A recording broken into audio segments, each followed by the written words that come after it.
Halo semuanya, nama saya adalah Serlin dan saya adalah mahasiswa dari Universitas Internasional Batam. Di video hari ini saya akan menjelaskan bagaimana sih cara kita mengajukan gugatan ke pengadilan agama dan bagaimana proses persidangannya. Nah, sebelum kita mengajukan gugatan ke pengadilan agama, kita harus tahu nih dokumen apa yang harus kita siapkan.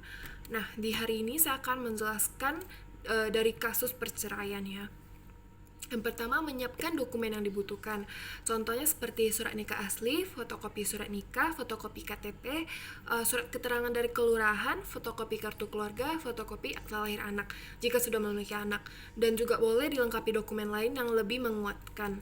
Nah, setelah itu kita dapat mendaftarkan gugatan perceraian ini ke pengadilan agama. Nah, setelah di pengadilan kita bisa membuat surat gugatan. Dan di surat gugatan ini kita harus mencantumkan apa dasar-dasar pihak penggugat menuntut tergugat dan juga alasan menggugat cerai, dan alasan itu harus dapat diterima oleh pengadilan. Seperti contohnya ada unsur penganiayaan, penelantaran, kekerasan, pertengkaran terus-menerus. Pokoknya alasannya itu harus yang memang benar terjadi dan juga dapat diterima oleh pengadilan. Setelah itu menyiapkan biaya perceraian. Nah, biaya perceraian ini selama masa sidang itu wajib dibayar pihak yang mengajukan gugatan cerai. Biaya-biaya tersebut contohnya biaya pendaftaran, biaya materai, biaya proses, biaya redaksi, biaya panggilan sidang. Biaya yang dikeluarkan selama proses persidangan tergantung dari kedua belah pihak yang bercerai. Jika salah satu pihak tidak pernah menanggapi surat panggilan persidangan, maka pihak pengadilan berhak membebankan biaya yang lebih besar. Tetapi ini kembali lagi tergantung dari jumlah ketidakhadiran pihak yang bercerai. Setelah itu kita harus mengetahui nih tata cara dan proses persidangan. Nah, sebenarnya proses persidangan di pengadilan agama ini tidak jauh berbeda dengan pengadilan negeri. Yang pertama, yang paling wajib itu adalah tahap mediasi atau upaya perdamaian.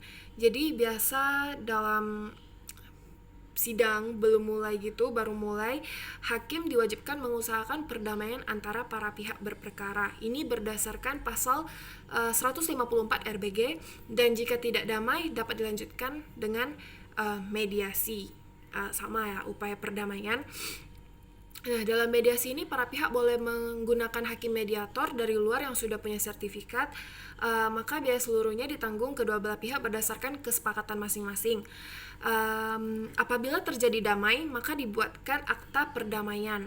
Akta perdamaian ini mempunyai kekuatan hukum yang sama dengan putusan hakim dan dapat dieksekusi, tetapi tidak dapat dimintakan banding, kasasi, dan peninjauan kembali.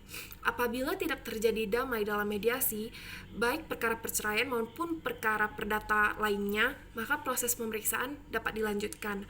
Nah, kalau misalnya di upaya perdamaian ini nggak tercapai nih perdamaiannya, kita masuk ke proses selanjutnya, yaitu pembacaan surat gugatan dari penggugat.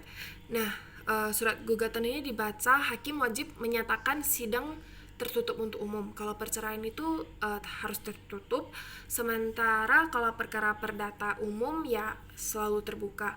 Nah, untuk surat gugatan penggugat yang diajukan pengadilan agama itu akan dibacakan oleh penggugat sendiri atau salah seorang majelis hakim. Dan sebelum diberikan kesempatan oleh majelis hakim kepada tergugat memberikan tanggapan atau jawaban, pihak penggugat punya hak untuk mengubah, mencabut, atau mempertahankan isi surat gugatan tersebut. Apabila penggugat menyatakan tetap tidak ada perubahan dan tambahan dalam gugatan itu, kemudian persidangan dilanjutkan ke tahap berikutnya. Jadi setelah pembacaan surat gugatan, tahap berikutnya yaitu jawaban dari tergugat. Setelah gugatan dibacakan tadi, tergugat dapat diberi kesempatan mengajukan jawabannya, baik ketika sidang hari itu juga atau sidang berikutnya, tergantung. Terus jawaban gugatan dapat dilakukan secara tertulis atau lisan, yaitu berdasarkan pasal 158 ayat 1 RBG. Pada tahap jawaban ini, tergugat dapat pula mengajukan eksepsi atau tangkisan atau rekonvensi gugatan balik, dan pihak tergugat tidak perlu membayar panjar biaya perkara. Setelah jawaban tergugat, ada yang namanya replik penggugat. Replik ini sama sih seperti jawaban, tapi yang awal surat gugatan itu kan dibaca oleh pihak penggugat dan dijawab oleh tergugat, dan ini tahap selanjutnya itu dijawab lagi oleh dilawan, istilahnya dilawan balik oleh pihak penggugat. Nah, di replik ini penggugat diberi kesempatan untuk menanggapi sesuai dengan pendapat penggugat. Pada tahap ini mungkin penggugat tetap mempertahankan gugatannya atau bisa pula merubah sikap dengan membenarkan jawaban atau bantahan dari tergugat. Nah, tergantung faktanya ya. Setelah replik, ada juga yang namanya duplik. Nah, duplik ini sama sih, cuman kebalikan dari replik. Nah, duplik ini adalah jawaban dari tergugat atau balasan dari tergugat setelah replik.